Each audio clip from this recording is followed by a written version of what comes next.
1920 में अचानक भारत की तमाम मस्जिदों में दो पुस्तकें वितरित की जाने लगी। एक पुस्तक का नाम था कृष्ण तेरी गीता जलानी पड़ेगी और दूसरी पुस्तक का नाम था 19वीं सदी का लंपट महर्षि। ये दोनों पुस्तकें अनाम थी, इसमें किसी लेखक या प्रकाशक का नाम तक नहीं था और इन दोनों पुस्तकों में भगवान श्री कृष्ण, हिंदू धर्म इत्यादि पर बेहद अश्लील, बेहद घिनौनी बातें लिखी गई थी। और इन पुस्तकों में तमाम देवी देवताओं के बाद इतने बेहद रेखा चित्र रेखाटे गए थे जिसे हिंदू अगर देख लेता तो उसका खून खौल के उठ जाता। और धीरे धीरे ये दोनों पुस्तकें भारत की हर एक मस्जिदों में वितरित की जाने लगी। यह बात जब गांधी तक पहुंची तो गांधी ने इसे अभिव्यक्ति की स्वतंत्रता बताकर गौण कर दिया और कहा कि भारत में सबको अपने अपने विचार रखने का, अपने अपनी बातों को रखने का पूर्ण अधिकार है।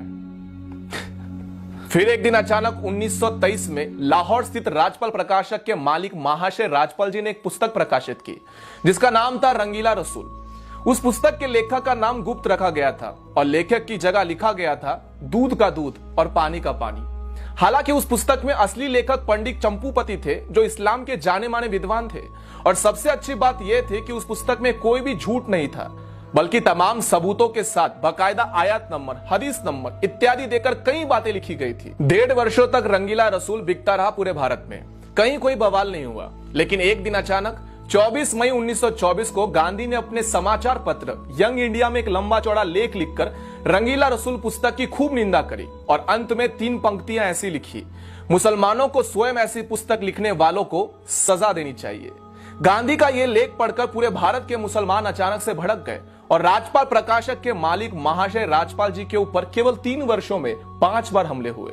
लेकिन गांधी ने एक बार भी हमले की निंदा नहीं की थी। मजे की बात यह है कि कुछ मुस्लिम विद्वानों ने उस पुस्तक रंगीला रसूल का मामला लाहौर उच्च न्यायालय यानी कि हाईकोर्ट में दायर किया। हाईकोर्ट ने 4 इस्लामिक विद्वानों को न्यायालय में खड़ा करके उनसे पूछा कि उस पुस्तक में ऐसी कौन सी पंक्ति है जो सही नहीं, आप स्वयं बता दीजिए। चारों इस्लामिक विद्वान इस बात पर पूरी तरह से सहमत थे कि इस पुस्तक में कोई गलत बात नहीं लिखी गई। फिर लाहौर उच्च न्यायालय ने महाशय राजपाल जी पर मुकदमा खारिज कर दिया और उन्हें बाइज्जत बरी कर दिया। फिर उसके बाद 30 अगस्त 1924 को गांधी ने यंग इंडिया समाचार पत्र में एक और भड़काने वाला लेख लिखा और इस लेख में उन्होंने इशारों में ऐसा लिखा था कि जब व्यक्ति को न्यायालय से न्याय नहीं मिले तब उसे अपने आप प्रयास करके न्याय ले लेना चाहिए। उसके बाद महाशय राजपाल जी के ऊपर 2 बार और हमले का प्रयास हुआ और अंत में 6 अप्रैल 1929 का हमला जानलेवा साबित हुआ जिसमें मोहम्मद इल्म दीन नामक एक युवक ने गदा से महाशय राजपाल जी के ऊपर कई बार वार किए जिनसे उनकी मौत हो गई थी। जिस दिन उनकी हत्या हुई उसके 4 दिन बाद गांधी लाहौर में थे, लेकिन गांधी महाशय राजपाल जी के घर पर शोक प्रकट करने नहीं गए और ना ही अपने किसी संपादकीय में महाशय राजपाल जी की हत्या की निंदा की।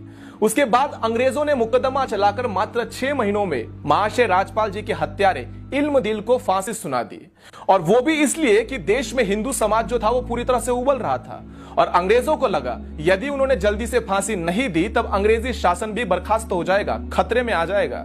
उसके बाद 4 जून 1929 को गांधी ने अंग्रेज वायसरॉय को चिट्ठी लिखकर महाशय राजपाल जी के हत्यारे की फांसी की सजा को माफ करने की अनुरोध किया था और इसके अगले ही दिन अपने समाचार पत्र यंग इंडिया में एक लेख लिखते हुए जिसमें गांधी ने यह साबित करने का प्रयत्न किया था कि हत्यारा तो निर्दोष है, नादान है, क्योंकि उसे अपने मजहब का अपमान सहन नहीं हुआ और उसने गुस्से में आकर यह हत्या करने का निर्णय ले लिया। दूसरी तरफ तब तक के जाने माने बैरिस्टर मोहम्मद अली जिन्ना ने भी लाहौर हाईकोर्ट के अंदर बाकायदा एक बैरिस्टर की हैसियत से इस मुकदमे में पैरवी करते हुए कहा था कि अपराधी मात्र 19 वर्ष का लड़का है, लेकिन इसने जो अपराध किया है वो बहुत ही बड़ा जघन्य अपराध है। इसके अपराध को कम नहीं समझा जा सकता, लेकिन इसकी आयु को देखते हुए इसकी फांसी को सजा को उम्र कैद में बदल देना चाहिए या फिर इसे काले पानी में जेल में भेज देना चाहिए। लेकिन अंग्रेजों ने 31 अक्टूबर 1929 को महाशय राज्यपाल जी के हत्यारे मोहम्मद इल्म दीन को लाहौर जेल में फांसी पर चढ़ा दिया था। बापू, तुम्हारा अहिंसा का पाठ एक तरफा था।